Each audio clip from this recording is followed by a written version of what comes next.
Je suis noir. Oui, ma peau est noire. Est-ce le soleil qui m'a brûlé? Pourquoi je suis noir?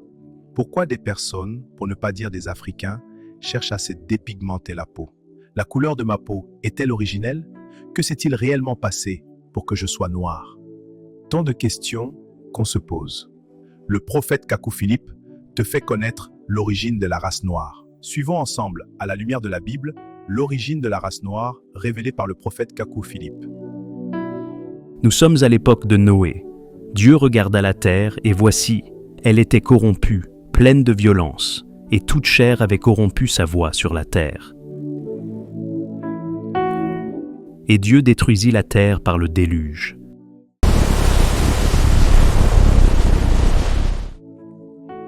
Selon Genèse 10, verset 31, toute l'humanité est descendue de Noé, un blanc. Ce sont là les familles des fils de Noé, selon leur génération, dans leur nation. Et c'est d'eux qu'est venue la répartition des nations sur la terre après le déluge. Il y a 4000 ans, il n'y avait pas de noir sur la terre. Mais d'où et comment est apparue la race noire sur la terre? Il est dit dans Genèse 9, verset 22, qu'après le déluge, Cam, père de Cush, Mitzraïm et Put, qui sont l'Éthiopie, l'Égypte et la Libye, découvrit la nudité de son père Noé et le rapporta à ses deux frères Sem et Japheth dehors. Et Noé maudit la postérité de Cam. Maudit soit Canaan, qu'il soit l'esclave des esclaves de ses frères. Des générations et des générations passèrent. L'Éternel éleva l'Égypte, qui est la postérité de Cam, au-dessus des habitants de la terre. Et il créa une situation, et y envoya Joseph, afin que l'Égypte connaisse l'Éternel, le seul vrai Dieu, et il fut ainsi selon Genèse 41. En ce temps-là, il n'y avait pas encore de Noirs. Les Égyptiens étaient tous des Blancs. La fille de Pharaon a caché Moïse, un bébé blanc, et personne ne l'a remarqué. Et à Madian, les filles de Jéthro avaient pensé que Moïse était un Égyptien. Et par Joseph, les Égyptiens connurent l'Éternel et l'adoraient.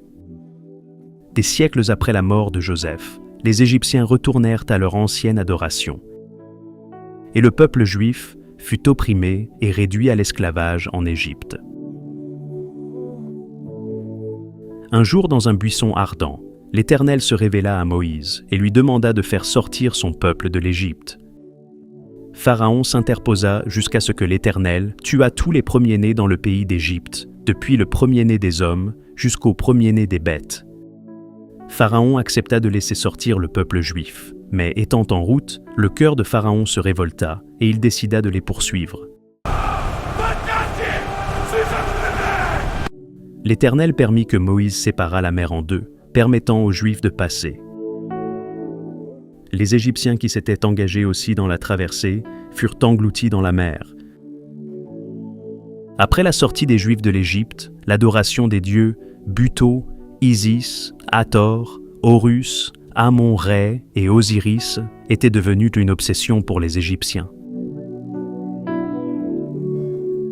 Cela hérita la colère de l'Éternel, et l'Éternel envoya une lèpre noire sur les Égyptiens blancs, et plusieurs d'entre eux reçurent la peau noire comme une malédiction.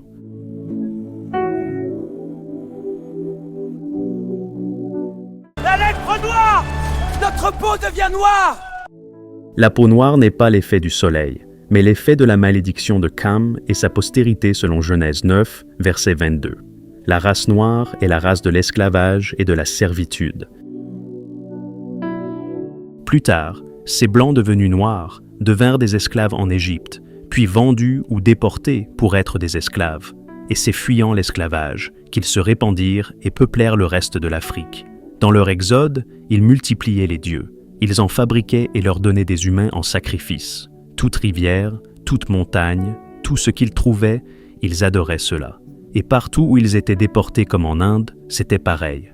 Afin que vienne sur eux la malédiction de Noé sur Cam, disant « Toi, Cam, ta postérité sera l'esclave des esclaves de tes frères. » Ce n'est donc pas le soleil, mais c'est la malédiction qui changea la couleur de la peau des Égyptiens dans leur adoration des faux dieux.